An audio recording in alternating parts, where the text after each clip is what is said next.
Sir നമസ്കാരം.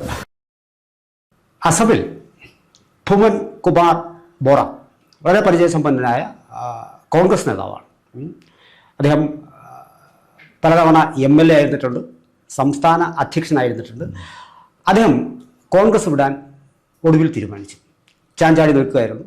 സ്വാഭാവികമായും രാഹുലിൻ്റെ ഒരു നേതൃത്വത്തിന് അംഗീകരിക്കാൻ കഴിയാതെ, ആ ദൗർബല്യങ്ങളെ അംഗീകരിക്കാൻ കഴിയാതെയാണ് ഏറ്റവും ഒടുവിലായി ഇദ്ദേഹം തീരുമാനമെടുത്തത്. 22-ന് അദ്ദേഹം BJP-യിൽ ചേരും എന്നാണ് പറയുന്നത്. അതിന് മുഖ്യ കാരണമായി മുൻപ് കോൺഗ്രസ് വിട്ടുപോയ നേതാക്കളെ പോലെ തന്നെ ഇദ്ദേഹവും ആവർത്തിക്കുന്നത്, വിരൽ ചൂണ്ടുന്നത് രാഹുലിൻ്റെ ദൗർബല്യത്തെയാണ്. നമ്മുടെ കേരളത്തിലൊക്കെ ഈ ഹൈക്കമാൻഡ് എന്ന് പറയുന്നത്, ഈ ഹൈക്കമാൻഡിൻ്റെ വീക്ക് പോയിന്റ് പിടിച്ചിട്ടാണ് ഇദ്ദേഹം പോകുന്നത്. 22-ന് സംഭവിക്കും. തൻ്റെ ഇളയ സഹോദരനാണ് എന്നുള്ള മട്ടിലൊക്കെ സംസാരം പല സീനിയർ നേതാക്കളുടെ കയ്യിൽ നിന്ന് വന്നു കഴിഞ്ഞു. ഇദ്ദേഹം ഒരു വിട്ടുവെച്ചുകാരല്ല. ഇതാണ് ഇപ്പോഴത്തെ സാഹചര്യം. ആസാമിൻ്റെ അല്ലെങ്കിൽ മുമ്പ് വിട്ടുപോയ നേതാക്കളെക്കുറിച്ച് ഓർക്കുമ്പോൾ സാറിന് ആദ്യം മനസ്സിൽ വരുന്ന ചില കാര്യങ്ങൾ. സാറേ, നമുക്ക് ആസാമിനെ കുറിച്ച് തന്നെ ആദ്യം പറയാം. വിട്ടുപോയ നേതാവിനേക്കാൾ വലുതാണല്ലോ ആസാം അവിടുത്തെ ജനതയെ. ഉറപ്പായി ഇല്ലേ? ഈ 62-ലെ യുദ്ധം തുടങ്ങിയപ്പോഴേ ഏറ്റവും അധികം ദുഃഖം അനുഭവിക്കേണ്ടി വന്നത് ഈ വടക്ക് കിഴക്കൻ സംസ്ഥാനങ്ങളിലെ ആളുകളായിരുന്നു. ഉറപ്പായി ദുർബലനായ ഒരു പ്രധാനമന്ത്രിയായിരുന്നു നമുക്കുണ്ടായിരുന്നു. അദ്ദേഹത്തിൻ്റെ പേര് ജവഹർലാൽ നെഹ്റു എന്നായിരുന്നു. അദ്ദേഹം പഞ്ചശീല ഒപ്പിടിപ്പിക്കാനും കിഴക്കും പടിഞ്ഞാറൊക്കെ നടക്കുകയായിരുന്നു. ആ സമയത്ത് ചൈന കയറി ആക്രമിച്ച് 40,000 ചതുരശ്ര കിലോമീറ്റർ നമ്മുടെ രാജ്യത്തെ കൊണ്ടുപോയത്. അന്ന് നെഹ്റുവിൻ്റെ കസിനായിരുന്നു ജനറൽ കൗളായിരുന്നു അവിടുത്തെ പട്ടാള മേധാവി. അയാൾ രായ്ക്ക് രാമാൻ അവിടുന്ന് ഒളിച്ചോടിപ്പോയി. അയാൾ വന്ന് ഡൽഹി വന്ന് ഹോസ്പിറ്റലിൽ അഡ്മിറ്റായി. പിന്നീട് അയാൾക്ക് നെഹ്റു അവാർഡ് കൊടുത്ത് ബഹുമാനിച്ചോട്ടെ ഓടിപ്പോകുന്നവനെ. അപ്പം നെഹ്റുവിൻ്റെ വിഡ്ഢിത്തത്തിന് വില കൊടുക്കേണ്ടി വന്നത് രാജ്യമാണ്. അപ്പം അതാ പറഞ്ഞപ്പോഴേ എനിക്കൊരു കാര്യം ഓർമ്മ ഉണ്ട്. സാർ ഒരു പക്ഷേ അതിനെക്കുറിച്ച് കുറച്ചുകൂടെ കാര്യമായിട്ട് ഓർക്കും. ഇന്ത്യ ചൈന യുദ്ധത്തിൽ തോറ്റ് തുന്നം പാടി ഇന്ത്യ തകർന്ന് തരിപ്പണമായി. അതോടുകൂടി നെഹ്റുവിനെക്കുറിച്ചുള്ള ബഹുമതിയും ആദരവും ഇന്ത്യക്കാരുടെ മനസ്സിൽ നിന്ന് പോയി. പ്രത്യേകിച്ച് മിലിറ്ററി ഓഫീഷ്യൽസിൻ്റെ മനസ്സിൽ നിന്ന് പോയി. പക്ഷേ അതൊക്കെ താഴെ പ്രതിഫലിച്ച് വരാൻ താമസം എടുക്കുമല്ലോ. പാർലമെൻറ്റിൽ സമ്മേളനം നടന്നപ്പോഴേ ഞാൻ MP-യുടെ പേര് മറന്നുപോയി. അതേപോലെ പറഞ്ഞ് കുറച്ച് സ്ഥലം ചൈനക്കാർ കൊണ്ടുപോയിരിക്കാം. അതെന്താണ്? അവിടെ ഒരു പുല്ലുപോലും കിളിക്കാത്ത സ്ഥലമാണ് ഈ ചൈനയുടെ കയ്യിലിരിക്കുന്നത്. അതിനെന്തിനാണ് നിങ്ങൾ വേവലാതിപ്പെടുന്നത്? അപ്പോൾ ആ MP-യുടെ പേര് ഞാൻ മറന്നുപോയി. സാർ ഒരു പക്ഷേ ഓർക്കുമായിരിക്കും. അപ്പോൾ ആ MP ചോദിച്ചു, നിങ്ങളുടെ തലയിൽ ഒരു രോമം പോലും ഇല്ല, അതിനർത്ഥം നിങ്ങൾക്ക് തല വേണ്ടെന്നാണ്.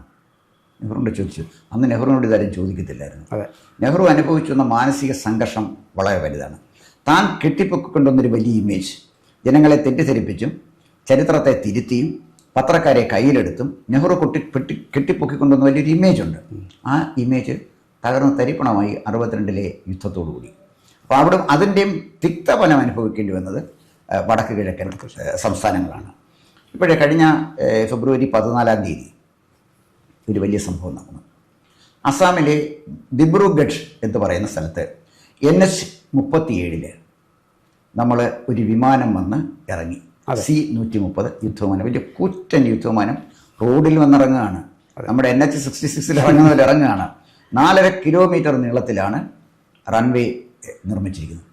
ഈ ഒരു റിസ്കി ലാൻഡിംഗ് ആണത്. വിമാനത്താവളത്തിൽ ഇറങ്ങുന്ന പോലെയല്ല. ആ വിമാനത്തിൽ വന്നിറങ്ങിയത് ഇന്ത്യയുടെ പ്രധാനമന്ത്രിയാണ്. സാർ ആലോചിച്ച് നോക്കണം. ഇന്ത്യൻ പ്രധാനമന്ത്രി റോഡിലിറങ്ങിയ വിമാനത്തിലാണ് വന്ന് ആസാമിലേക്ക് വന്നത്. ജനങ്ങൾ കൊടുക്കുന്നൊരു മെസ്സേജ് എന്താണ്?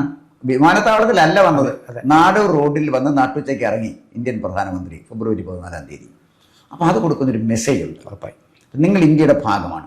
ഈ ദിബ്രുഗഡ് എന്ന് പറയുന്ന ഈ സ്ഥലവും ചൈനയുടെ അതിർത്തിയായിട്ട് വെറും 300 കിലോമീറ്ററിൻ്റെ വ്യത്യാസമേ ഉള്ളൂ.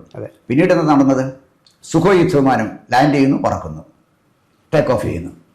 റഫേൽ യുദ്ധവിമാനം അതും ഈ ഹൈവേ കൂടെ ഓടുന്നു. ഇതൊക്കെ കണ്ടുകൊണ്ടിരിക്കുന്ന ഒരു ജനതയുടെ മനസ്സിൽ നരേന്ദ്രമോദിയെക്കുറിച്ച് എന്താ സാറേ തോന്നുന്നത്? ഇത് ആസാമിലല്ല താമസിക്കുന്നത്. ഈ വിമാനത്തിൽ ഇന്ത്യൻ പ്രധാനമന്ത്രി നടു റോഡിൽ വന്നിറങ്ങുന്ന കണ്ടപ്പോൾ ഇന്ത്യക്കാരെന്ന നിലയിൽ എനിക്ക് അഭിമാനമാണ് തോന്നിയത്. വേറെ ആരെയും വിട്ടില്ല, പ്രധാനമന്ത്രി നേരിട്ട് വരികയാണ്. അപ്പോൾ ഇത് ഞാൻ പറഞ്ഞു വന്നത്, അപ്പോൾ വടക്ക് കിഴക്കൻ സംസ്ഥാനങ്ങൾക്ക് ഇപ്പോഴാണ് മനസ്സിലായത് ഇന്ത്യൻ യൂണിയൻ്റെ ഏറ്റവും അനിവാര്യമായൊരു ഘടകമാണ് തങ്ങൾ. അവിടെ വിഘടനവാദം, ജാതി, മതം, രാഷ്ട്രീയം ഇതുപയോഗിച്ച് ഇന്നത്തെ ഒരു വലിയ ഇന്ത്യയുടെ മുന്നേറ്റത്തിൽ നിന്നും വടക്ക് കിഴക്കൻ സംസ്ഥാനങ്ങൾ മാറി നിൽക്കാൻ പാടില്ല എന്നവർക്ക് ബോധ്യം വന്നു. അതുപോലെ തന്നെ മറ്റൊരു കാര്യം കൂടെ ഉണ്ട്. സാറിന് അറിയാമല്ലോ, ഈ നാഗാലാൻഡിൽ അവിടുത്തെ നാഗ കലാപാരികൾ പിന്നെ കലാപങ്ങളും ബഹളങ്ങളും ഒക്കെ ഉണ്ടാക്കി. അതിൻ്റെ പിന്നിൽ ഇവാഞ്ചലിസ്റ്റുകളും അമേരിക്കയുമായി. 95% ഇവാഞ്ചലിസ്റ്റുകളുള്ള സ്ഥലമാണ് ഈ നാഗാലാൻഡ്. നാഗാലാൻഡ് എന്താ ചെയ്തത്? നാഗാലാൻഡ് മുഖ്യമന്ത്രി അമേരിക്കയിൽ പോയി പ്രസംഗിച്ചത് നാഗാലാൻഡും മണിപ്പൂരും അരുണാചൽ പ്രദേശും അടക്കം ഒരു വലിയ വിഭാഗത്തെ ഒരു ക്രിസ്ത്യൻ രാജ്യം ഞങ്ങൾക്ക് വേണം. മോസ്റ്റ് ഡേഞ്ചറസ് പീപ്പിളാണ് ഇവാഞ്ചലിസ്റ്റുകൾ. നമ്മൾ കാണണ്ടാണ്. ചുമ്മാതെ മുസ്ലിങ്ങൾക്കെതിരെ യുദ്ധം ചെയ്യാൻ പോയിട്ട് ഒരു കാര്യമില്ല. എന്തിനാണ് മുസ്ലിങ്ങളെ ഫോക്കസ് ചെയ്യുന്നത്? ഇവാഞ്ചലിസ്റ്റുകളാണ് ഈ രാജ്യത്തിനെതിരെ നിൽക്കുന്നവരല്ല, മുസ്ലിങ്ങളല്ല. അതെന്നാണ് BJP തിരിച്ചറിയുന്നതെന്ന് എനിക്ക് അറിഞ്ഞുകൂടാ. അപ്പം ഇതാണ് അതിൻ്റെ സത്യം. അപ്പോൾ ഈ വടക്കിഴക്കൻ സംസ്ഥാനങ്ങളിലെ ഇവാഞ്ചലിസ്റ്റുകളും അമേരിക്കയുടെ പിണിയാളികളായിട്ട് വന്ന ഇവാഞ്ചലിസ്റ്റുകൾ നടത്തുന്ന മതപരിവർത്തനം നമ്മുടെ രാജ്യത്തെ ദുർബലപ്പെടുന്ന വലിയൊരു ഘടകമാണ്. ഒരാൾക്ക് മതം സ്വീകരിച്ച് പോകാൻ സാറേ, അതിൻ്റെ തടസ്സമൊന്നുമില്ല. വടക്കിഴക്കൻ സംസ്ഥാനത്തിൻ്റെ ഒരു പ്രശ്നമാണ് ഞാൻ ഈ പറയുന്നത്. അവർ ചെയ്യുന്നത് എന്തെങ്കിലും സൗജന്യങ്ങൾ കൊടുത്ത്, ആഹാരം കൊടുത്ത്, വസ്ത്രം കൊടുത്ത്, എന്തെങ്കിലും കൊച്ചു തൊഴിലുകൾ കൊടുത്ത് ഇവരെ മതപരിവർത്തനം. കാരണം ഒരു ആറ്റിറ്റ്യൂഡൽ ചേഞ്ച് അല്ല ഉണ്ടാകുന്നത്. എന്തെങ്കിലും നക്കാപ്പിച്ച കിട്ടുന്നതനുസരിച്ച് മതം സ്വീകരിക്കുക. ഈ മതം സ്വീകരിച്ച് കഴിഞ്ഞാൽ പിന്നെ അവനെ ബ്രെയിൻ വാഷ് ചെയ്ത് ഇന്ത്യക്കെതിരായിട്ട് തിരിക്കുക, നമ്മുടെ സംസ്കാരത്തെ ദുർബലമാക്കാൻ ശ്രമിക്കുക. ഇതാണ് ഇവാഞ്ചലിസ്റ്റുകളുടെ ഇടപാട്. അതുമായിട്ട് ബന്ധപ്പെട്ട് മതപരിവർത്തനം നിരോധിച്ചിരിക്കുന്ന ചില സംസ്ഥാനങ്ങളിൽ പോയി മതപരിവർത്തനം നടത്താൻ പോകുന്ന കന്യാസ്ത്രീയിലെ അച്ഛന്മാരെയാണ് ചില ഗവൺമെൻറ് അറസ്റ്റ് ചെയ്യുന്നത്. ഇവിടെ എന്തോ വലിയ വിപ്ലവം നടക്കുന്നത്. അച്ഛന്മാരെ അറസ്റ്റ് ചെയ്യാനൊക്കത്തില്ല, കന്യാസ്ത്രീയെ അറസ്റ്റ് ചെയ്യാനൊക്കത്തില്ല. അത് കൃത്യമായിട്ടത് ഡീൽ ചെയ്ത് ശ്രീ വെള്ളാപ്പള്ളി നടേശനാണ്. അദ്ദേഹം ചോദിച്ചെന്താ, ഛത്തീസ്ഗഡിൽ 2 കന്യാസ്ത്രീ അറസ്റ്റ് ചെയ്യുന്ന ഭൂകമ്പം നടന്നു. അവിടുത്തെ നിയമം ലംഘിച്ച് പിടിച്ചുകൊണ്ടുപോയി. അല്ലാണ്ടെന്ന് തന്ത്രിയെ പിടിച്ചുകൊണ്ട് പോയില്ലേ? ഇവിടെ ഭൂകമ്പം നടന്നു. അപ്പോൾ തന്ത്രിക്കൊരു നിയമവും ബിഷപ്പിന് വേറൊരു നിയമവും ഇന്ത്യ നടക്കത്തില്ല.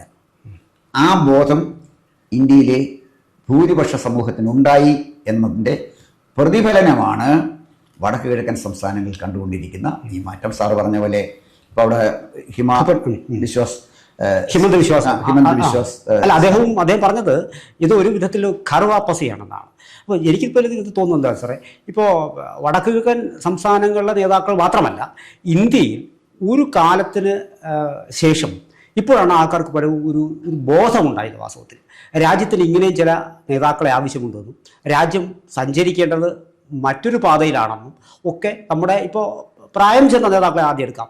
അവർക്ക് വളരെ കൃത്യമായി ബോധ്യപ്പെട്ടു ഇതാണ് രീതി. ഇപ്പോൾ വടക്കിഴക്കൻ സംസ്ഥാനം തന്നെ എടുത്തു കഴിഞ്ഞാൽ സാർ വളരെ ദയനീയമാണ്. റോഡുകൾ പോലും അവർക്ക് ഡൽഹി ഇന്ന് അപ്രാപ്യമല്ല. പോയി വരാവുന്ന നല്ല റോഡുകൾ കാണുന്നു. നല്ല അവർ ഈ കുളത്തിനകത്ത് കിടന്നിട്ടേ ഇവർക്കൊന്നും അറിയില്ലായിരുന്നു.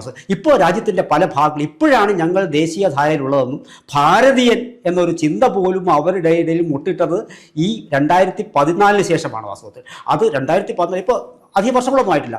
അതിനോടകം തന്നെ നമ്മളിപ്പോൾ പോയാൽ വളരെ പക്ക വിസിബിളാണ്. അവിടുത്തെ ആ ഭൗതിക സാഹചര്യങ്ങളുടെ അവർ പുറത്തു പോകാനുള്ള അവസരം കിട്ടുന്നു, മറ്റുള്ള ആൾക്കാരുടെ ഇടപെടാനുള്ള അവസരം കിട്ടുന്നു, മറ്റൊന്ന് നേരിട്ട് അവരുടെ മനസ്സിലാണ് സാറ് നേരത്തെ പറഞ്ഞ പോലെ ചില ചിന്തകൾ പെട്ടെന്ന് കുത്തിവെക്കാൻ കഴിഞ്ഞത്. ആ ചിന്തകൾക്ക് പകരമായി ഇപ്പോൾ ഒരു ദേശീയ ബോധവും ഒരു വികസനത്തിനോടുള്ള ഒരു ആഭിമുഖ്യവും ഒക്കെ വളർത്തിയെടുക്കാനുള്ള ഒരു സാഹചര്യം സൃഷ്ടിച്ച് എടുത്തത് 2014 ശേഷമാണ്. സ്വാഭാവികമായിട്ടും അത് കാണുമ്പോൾ പല നേതാക്കൾക്കും ഹൈക്കമാൻഡ് മുന്നിൽ കുനിഞ്ഞ് നിൽക്കാനുള്ള അത് ഒരിക്കലും ഉണ്ടാവില്ല.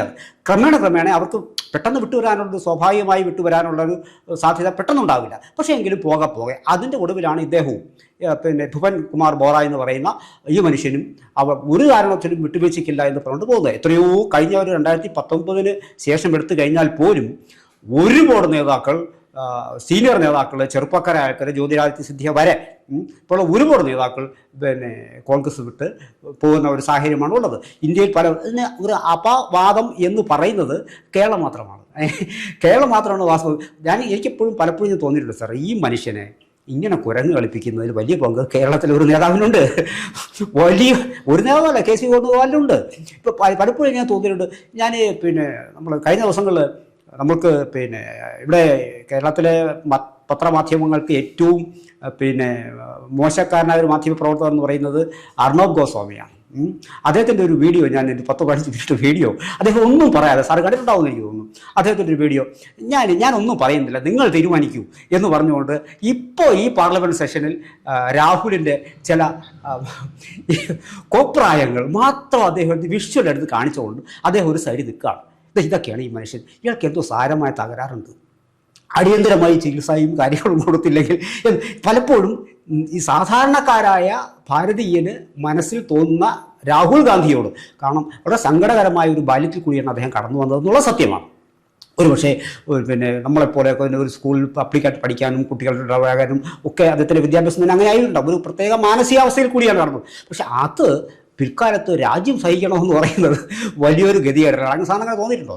സാറേ ഇതിനകത്ത് സാറേ ഭുവൻകുമാർ ബോറയെ കുറിച്ചാണല്ലോ പറഞ്ഞത്. ദീർഘകാലം അദ്ദേഹം കോൺഗ്രസിൻ്റെ ആളാണ്, കോൺഗ്രസിൻ്റെ അവിടുത്തെ നേതാവാണ്. ഈ ഭുവൻകുമാർ ബോറ BJPയിലേക്ക് പോകാൻ കാരണത്തെക്കുറിച്ച് ഓർക്കുമ്പോഴേ നമ്മൾ ഈ റോഡ് സിഗ്നൽസ് ഒക്കെ എഴുതി വെക്കുന്ന സാറ് കണ്ടിട്ടുണ്ടല്ലോ, better be late than the late. അതായത് മരിക്കുന്നതിനെക്കാട്ടി നല്ല താമസിച്ചാണെങ്കിലും ചെല്ലുന്നതാണ്. അതിൻ്റെ കാരണം എന്നറിയാം, അവരുടെ മുന്നിൽ നല്ലൊരു 2 ഉദാഹരണങ്ങളുണ്ട്. ഒന്ന്, എങ്ങുമെത്താതെ ആത്മഹത്യാ മുനമ്പിൽ നിൽക്കുന്ന സച്ചിൻ പൈലറ്റും ഒരാളുണ്ട് രാജസ്ഥാനിൽ. ആ പാവം എങ്ങും എത്തിയിട്ടില്ല. 2, BJPയോട് ചേർന്ന് ഇന്ത്യയുടെ വ്യോമയാന മന്ത്രിയായി മാറിയ ജ്യോതിരാദിത്യ സിന്ധ്യയുണ്ട്. അപ്പോൾ ജ്യോതിരാദിത്യ സിന്ധ്യ നേരത്തെ പോയി, സച്ചിൻ പൈലറ്റിന് പോകാൻ കഴിഞ്ഞില്ല. അപ്പോൾ സച്ചിൻ പൈലറ്റ് ഇനിയും ചെന്ന് കഴിഞ്ഞാൽ പിന്നെയും പുറകെ പോകും. താമസിക്കും തോറും പുറകിലോട്ട് പോകും. ആ അപകടം കണ്ടുകൊണ്ടാണ് ഈ ഭുവൻകുമാർ ബോറ തീരുമാനിച്ചു, ഈ മുങ്ങുന്ന കപ്പലിൽ, വിവരമില്ലാത്ത കപ്പിത്താൻ കൊണ്ടുപോകുന്ന കപ്പലിൽ നമ്മൾ തുടർന്നിട്ട് കാര്യമില്ല. നമ്മൾ ഈ ടൈറ്റാനിക്ക് തരാൻ കാരണം തന്നെ അതിൻ്റെ ക്യാപ്റ്റനാണല്ലോ. വലിയൊരു മഞ്ഞുമല ഒഴുകി വരുന്നുണ്ടെന്ന് പറഞ്ഞപ്പോൾ ക്യാപ്റ്റൻ പറഞ്ഞു, ടൈറ്റാനിക്കിനെ എന്ത് ചെയ്യാനാണ്, ടൈറ്റാനിക്കിനെ തട്ടി മഞ്ഞുമല അങ്ങ് പൊക്കോണമെന്ന്. അപ്പോൾ ഇദ്ദേഹം പറഞ്ഞു വെച്ചിരിക്കുന്നത്, എന്ത് മോദിക്ക് എന്ത് ചെയ്യാനൊക്കെ, നെഹ്റു കുടുംബത്തിന് തീരെഴുതി കിട്ടിയിരിക്കുന്നില്ലേ രാജ്യം, ഞാൻ ഇന്ദിരാഗാന്ധിയുടെ കൊച്ചുമോനില്ലേ, നെഹ്റുവിൻ്റെ മകളല്ലേ ഇന്ദിരാഗാന്ധി, ഞങ്ങളല്ലേ ഈ രാജ്യം ഭരിക്കേണ്ടത്, വേറെ ആർക്കാണ് ഈ രാജ്യം ഭരിക്കാൻ അവകാശം, നെഹ്റു കുടുംബത്തിന് അവകാശമുള്ളതാണ് ഈ രാജ്യം ഭരിക്കുക എന്നുള്ളത്. അതുകൊണ്ട് ഈ BJP എന്നൊക്കെ പറയുന്ന മഞ്ഞുമലയ്ക്ക് ഒരു കുന്തവും ചെയ്യാൻ പറ്റത്തില്ലെന്ന് പറയുന്ന വിഡ്ഢിയായ ഒരു ക്യാപ്റ്റനാണ് ഈ നമ്മുടെ രാഹുൽ ഗാന്ധി. അദ്ദേഹത്തിൻ്റെ നേതൃത്വത്തിൽ കോൺഗ്രസ് തകർന്നേ പറ്റൂ. അത് ചരിത്രപരമായ ഒരു അനിവാര്യതയാണ്. ഇനി രാഹുൽ ഗാന്ധിയെക്കുറിച്ച് പറയുമ്പോൾ സാറി കോപ്രായങ്ങളെക്കുറിച്ച് പറഞ്ഞു. സാറേ, BJPയുടെ ഐശ്വര്യം രാഹുൽ ഗാന്ധിയാണ്. സാർ ഒന്ന് ആലോചിച്ച് നിൽക്കണം. ഈ മനുഷ്യൻ അവിടെ നടന്ന പ്രസംഗങ്ങളെല്ലാം സഭാരേഖകളിൽ നിന്ന് മാറ്റുകയാണ്. സഭാരേഖ വെക്കാൻ കൊള്ളത്തില്ല സാറേ, ഈ രേഖകളൊന്നും സഭാരേഖയിൽ നിന്നും വെക്കാൻ കൊള്ളാത്ത പ്രസംഗം. സാർ അത് കേൾക്കുന്നില്ലേ? അതേസമയം നമ്മുടെ പ്രതിപക്ഷ നേതാവ്, കോൺഗ്രസിൻ്റെ പ്രതിപക്ഷ നേതാവ് ശശി തരൂരാണ് സാർ കരുതുക. ഫാക്ട്സ് ആൻഡ് ഫിഗേഴ്സ് വെച്ച് അദ്ദേഹം പ്രസംഗിച്ചാൽ ഓരോ മന്ത്രി മറുപടി പറയണം, പ്രധാനമന്ത്രി മറുപടി പറയണ്ടേ? ഈ മനുഷ്യൻ നടത്തുന്ന ജൽപ്പനങ്ങൾക്കെന്തോ മറുപടി പറയാൻ വിവരക്കേട് എടുത്തും ഉച്ചയിച്ച് പറഞ്ഞു പോയി. നിയമസഭ രഹിക്കുന്നത് മാറി കുറേ കഴിവ് ഇറങ്ങാൻ പോയിക്കോളും. സാറേ, ഈ BJPയുടെ ഒരു വലിയ അനുഗ്രഹം പിന്നെ രാഹുൽ ഗാന്ധി തന്നെയാണ്. അതുകൊണ്ട് രാഹുൽ ഗാന്ധി അങ്ങനെ തുടരുന്നതിന് BJPക്ക് അഭിപ്രായ വ്യത്യാസം കാണത്തില്ല. കാരണം അവർക്ക് വളരെ കംഫർട്ടബിളാണ് ഈ സാധനത്തിനെ അവിടെ ഇരുത്തിയിരിക്കുന്നത്. പക്ഷെ അത് ഈ ഒരു പേസ് ഉണ്ടല്ലോ സാർ, ഈ രാജ്യം വളരെ പിന്നെ വികസനത്തിൻ്റെ പാതയിൽ വളരെ സ്പീഡിൽ സഞ്ചരിച്ചിരിക്കുന്ന അവസ്ഥയിൽ ഈക്വലി കോമ്പറ്റൻ്റ് ആയ ഒരു പ്രതിപക്ഷം കൂടി ഉണ്ടെങ്കിൽ ആ സ്പീഡ് വീണ്ടും കൂടും. പക്ഷെ നമ്മൾ ഈ 10 വർഷം കൊണ്ട് നേടാവുന്നത് ഒരു നല്ലൊരു പ്രതിപക്ഷം ഉണ്ടെങ്കിൽ, വളരെ ആക്റ്റീവായിട്ട് കോമ്പറ്റൻ്റ് ആയിട്ടുള്ള പ്രതിപക്ഷം ഉണ്ടെങ്കിൽ 10 വർഷം കൊണ്ട് നേടാവുന്നത് നമുക്ക് 5 വർഷം കൊണ്ട് നേടാം. പക്ഷെ അത്തരത്തിലൊരു ഇയാൾ വാസ്തവത്തിൽ BJP സാർ പറഞ്ഞതുപോലെ അവർക്ക് സന്തോഷമായിട്ടൊക്കെ അവരുടെ വീടിൻ്റെ ഐശ്വര്യം ഈ മനുഷ്യനായിരിക്കാം. പക്ഷേ എങ്കിൽ കൂടിയും രാജ്യം നമ്മൾ ഇന്ന് കാണുന്ന സ്വപ്നത്തിലേക്ക് നടന്നെടുക്കുമ്പോൾ അതിൻ്റെ സ്പീഡ് കൂട്ടാൻ ഈക്വലി ഒരു കോമ്പറ്റൻ്റ് ആയ ഒരു പ്രതിപക്ഷമാണ്. അതിനൊരിക്കലും സാധിക്കുന്നില്ല. ആ തിരിച്ചറിവാണ് വാസ്തവത്തിൽ പല നേതാക്കളും ഒരുപാട് പേര് ഈ അടുത്ത കാലത്തിൽ പോകുന്നു എന്നുള്ളതാണ്. അത് ഏറ്റവും ഒടുവിലത്തെ ഉദാഹരണം, അവസാന 2016-ലും 2021-ലും ഇദ്ദേഹം തോൽക്കുന്നത് തന്നെ BJP ക്യാൻഡിഡേറ്റിനോട് ആയിരുന്നു, നമ്മുടെ ഇപ്പോൾ ബോറ ഈ മനുഷ്യൻ. ഇനി ഒരുപക്ഷെ അദ്ദേഹത്തിൻ്റെ വളർച്ചയുടെ നാളുകളായിരിക്കും. ഈ ഹിമന്തനെയൊക്കെ കണ്ട അദ്ദേഹം ഒരുപാട് അസഹ്യപ്പെട്ടിട്ടുണ്ടാവും ഈ വളർച്ചയിൽ. ഇനി ഒരുപക്ഷെ ഇത് മാത്രമല്ല, വരും ദിവസങ്ങളിൽ 22 കഴിയുമ്പോൾ ഒരു പറ്റം നേതാക്കൾ കൂടി BJPയിലേക്ക് പോകുന്ന കാഴ്ചയായിരിക്കും നമുക്ക് കാണാൻ സാധിക്കുക. കൂടുതൽ വാർത്തകളും വിശേഷങ്ങളും നേരിട്ട് ലഭിക്കാൻ ജനങ്ങളിൽ നിന്ന് ജനങ്ങളിലേക്ക് ജനഭൂമി ന്യൂസ് സബ്സ്ക്രൈബ് ചെയ്യൂ. ബെൽ ബട്ടൺ അമർത്താനും മറക്കരുത്.